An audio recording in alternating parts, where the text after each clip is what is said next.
Good evening, and welcome to another exciting installment of Brodie's Bedtime with me, Brodie's dad, and of course my special friend Toronto. Hello, Brodie. I'm Toronto. Yes, he knows you're Toronto. Oh, yes, of course he does. Yes. So Toronto and I were discussing only this morning about what you might or might not be aware of, Mr. Brodie. Now we know that you're aware of the basics. Oh, yes, like when he's hungry. Yes, when he's hungry, he sort of pulls this face. He goes like that, and then starts crying, as if all the world's evils are upon his shoulders. And we know when he's sleepy. Oh, yes, we do, because he pretends to not be sleepy, but then he starts yawning. Oh, yes. And, thinking, well, you're not fooling anyone, Brodie. And then he goes to sleep. His eyes get very heavy. Sorry, we're talking about him as if he's not watching. It was very rude of us. Sorry, Brodie. And we're also aware that you probably know all about the situation with Brussels. And your daddy severely hopes that your first words will be, that Jean-Claude Juncker, he's a wanker, or, bugger off Barnier, or something like that. And your daddy will be very proud when those are your first words, because I'm sure they will be. Can we get on with it? Yes, sorry. But we were aware that you weren't aware of Toronto's friends. Yes, lots of friends. Yes, he's got lots of friends. So we thought we'd introduce you to them all today. How does that sound? Well, I'm sure he's responded positively, probably by filling his nappy or smiling or laughing. Oh, yes, okay. I'm just going to go and tell them that we're ready for them. Okay, you go and do that. So, while he's doing that, I'm going to prepare you. So, some of these have been Toronto's friends for many, many, many, many years, like since your daddy was about your age, and some of them for not quite as long. So, first of all, we have Snowy, who has no eyes. I hope this doesn't scare you. Your daddy's had her since he was tiny, since he was about your age, and she used to be his favourite teddy. Hopefully she hasn't got any ears as well as eyes, otherwise that'd be a bit offensive to her that she was the most popular one, and now she's not. But she's been all over the world with daddy, to various different places, and he's had her longer than Toronto even. So that's Snowy.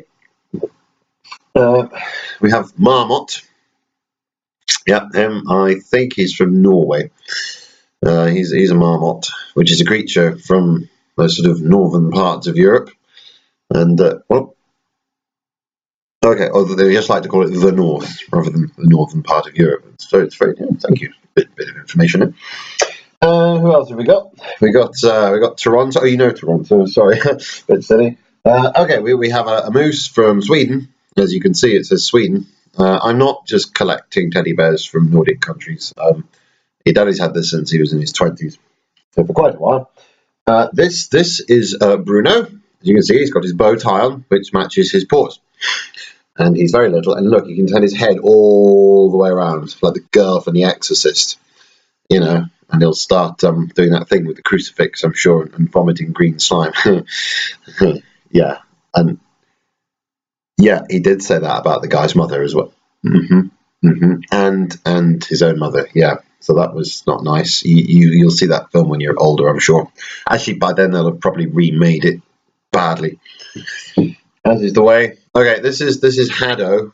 Okay, yeah. No, that won't be necessary. We can take Haddo's clothes off because your granny made them, but he offered to do a striptease for you. This is getting really dark. No, I don't think you should do that. I think you should just sit down there. Although they're a bit dusty, he does need his clothes to be washed. Don't we? Yes. Okay, good. And I don't really know where these two came from. I just noticed them this morning, to be quite honest with you. This one has the number 20 on him. I don't know if that's significant in some way. Maybe if you say the number 23 times, he blows up. And this one here, I literally have no idea where this came from. Like yesterday, I didn't even know this was in my flat, and he's there. It could be like some sort of cursed toy or something that snuck into my house and is going to kill me in my sleep. I'm laughing, but nervously. And we have a couple more. This is Malteser. Now, I called him that because I thought he was the colour of Maltesers. He's not, outside or in, but they remind your daddy of Maltesers, so I called him, what was that? Yeah. Yes, they are fattening. Yeah, no. What do you use? This is a healthy hipster bear or something? All right, fair enough. Don't eat too many Maltesers. They're bad for you. There, you happy? Is the government happy? Okay, great. And finally, we have William, which is on a short list of possible names for you. Brodie. But we start with Brodie. Brodie Neil Jefferson Walters. That's your name, and this is William. And William's quite cute, actually. I quite like William. Yeah, you could be a guest host on the show one day. No. You couldn't possibly supersede Toronto forever. Toronto would be very upset. No, I don't think he'd kick your ass. He's Canadian, therefore very polite, and the rest. But very, very nice to meet you, William. Wave to Brodie. There you go. And here's Toronto again. Oh, did you like meeting all my friends, Brodie? I'm sure he said yes. Let's hope he didn't say no. Sorry, I don't know why I pretended you were whispering in my ear. You can talk, can't you? Yes, well, what if he said no?